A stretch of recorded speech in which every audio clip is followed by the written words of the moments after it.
The topic is the significance of the election of 2008. And our guest is Dr. Baldwin from Vanderbilt University.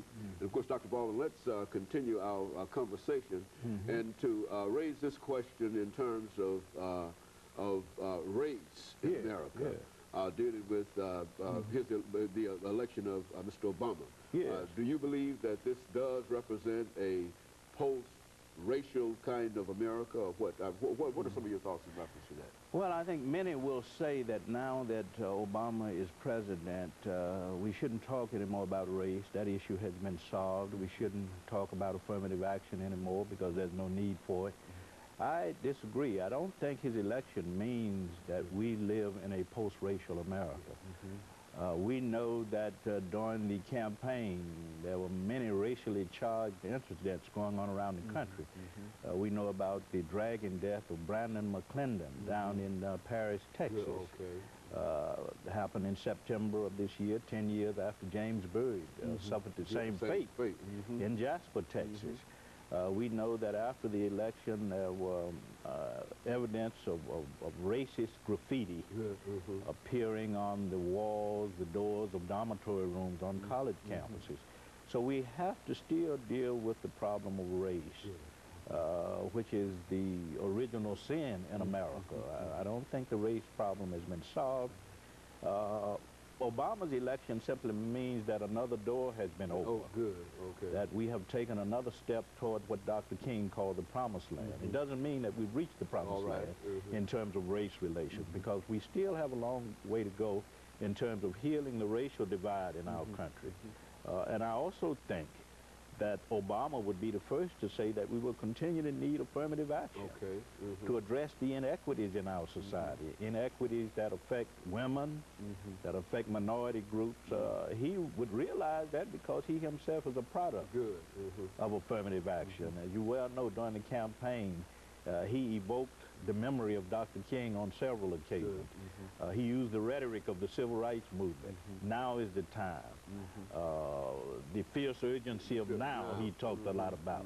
So I think he would say that that we still have a long way to go in terms of dealing with the racial divide in our country, and in terms of bringing about more equality between the races and between classes of people. So I think he would be the first to say that. Yeah, when you talk about equality between the races, because you're talking about the economics in a real sense. On an economic level, economic level. Yes, because basic civil constitutional rights were pretty much achieved through the civil rights movement. Dr. King was killed, as you well know, when he was dealing with the issue of economic justice through the Poor People's Campaign, the sanitation strike. And that's where we are now. How do you bridge the chasms between the haves and the have-nots? And I think Obama realizes that, having worked as a community organizer early in his life, having been involved with bread and butter issues throughout his political career, I think he would bring that into the White House, a concern for uplifting and empowering and enabling people so they can you know, take care of themselves. As a matter of fact, one of the motives in terms of his entire campaign dealt with what? Uplift, economic uplift, all classes. Yes, and empowerment. Yeah, empowerment, and I think, as Reverend Jesse Jackson is quoted to have said, is the rising tide raises what? All boats. Exactly, and I'm not sure where that came from, but he was the first person that I heard say that. And I think that that idea simply means that, and I think that in a real sense, that African Americans have a special kind of responsibility in terms of what this is all about. And I often tell people that while he might be an African American, but he was elected by the American people, and African Americans make up less than 15% of the population, and there's no way that he could have been elected without an overwhelming number of non-black, non-colored kinds of individuals. And so I think that in a real sense, we owe that to them, really, from that perspective. Yes, and we need to understand also that Obama is the embodiment of black and white. His mother was white, and his father was an African. So Providence has it so that we would be the recipients or the beneficiaries of a president who embodies both black and white. And I think that's significant. He's a biracial, and he represents both races.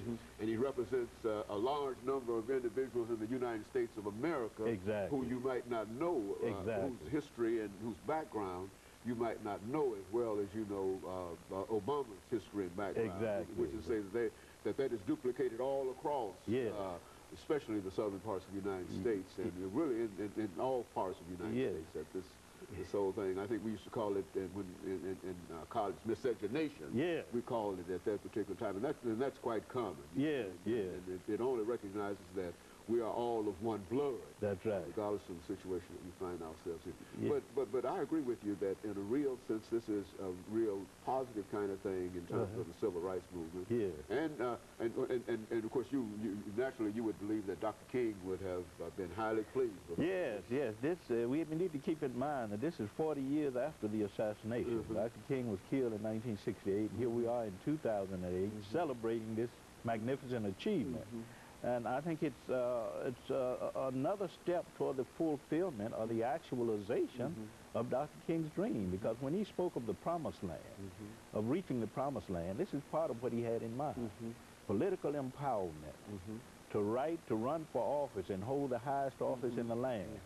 This is part of what he had in mind, but we shouldn't confuse this tremendous development in our history, a positive development, an important development, with reaching the promised land. We aren't there yet, but this is a giant step in that direction.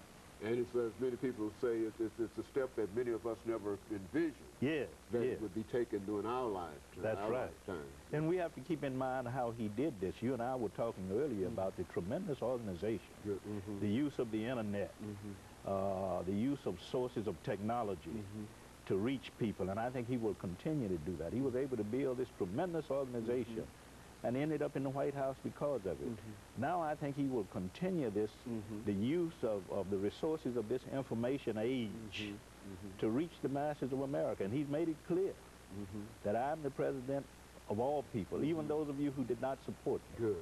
And I think that's the message we need to hear in this age when there's so much division, so much tension between people at so many levels. As a matter of fact, following up that internet idea, I think that it is said that he's already made plans to continue that activity and to speak to the American people by way of the internet periodically, if not weekly, through YouTube and some of the other more popular social networks and etc. So I think that in a real sense this does represent an opportunity in a real sense for people to know one another. And for people to find a place in their hearts for him. Because I think he wants to speak in a very real and intimate way with the American people, to communicate with us even as he worked to overcome some of the problems that afflict us all. So I think that's very, very important. That's what they call transparency, to find out exactly. And I think that would be one of the ways to do that. You see, you're very good. And of course, Dr. Baldwin, we've got about 2 minutes before we end this show for today. If there are some thoughts that you have and which you'd like to share over the last couple of minutes? Yes, I'd just like to talk about how much I've been inspired by the election. I sort of rededicated myself to what I do. You're speaking for me as well. Yes. I think that's common. Go on. You got to rededicate yourself to teaching. That's right. Scholarship. In fact, in the future, I plan to write perhaps a book on Obama's presidency and deal with the civil rights movement as a kind of foundation that he benefited from. I mean, because he said over and over that had it not been for Dr. King and others, I wouldn't be where I am today.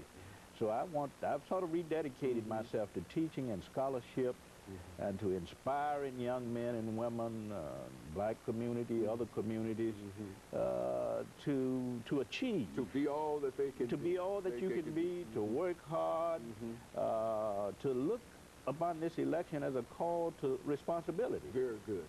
Not something that we should be jubilant about merely, but that we should work hard. I think you're speaking for many of us who feel the same way in terms of our renewed commitment in reference to what is going on and what has to be done. And of course, Dr. Baldwin, let me thank you for bringing by that excellent information and making those excellent comparisons between where we stand now and where we stood.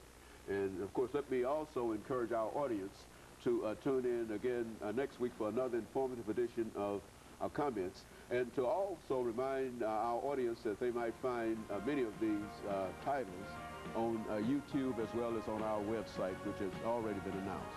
And, of course, we'll be with you again next week for another informative edition of Comments. Thank you, and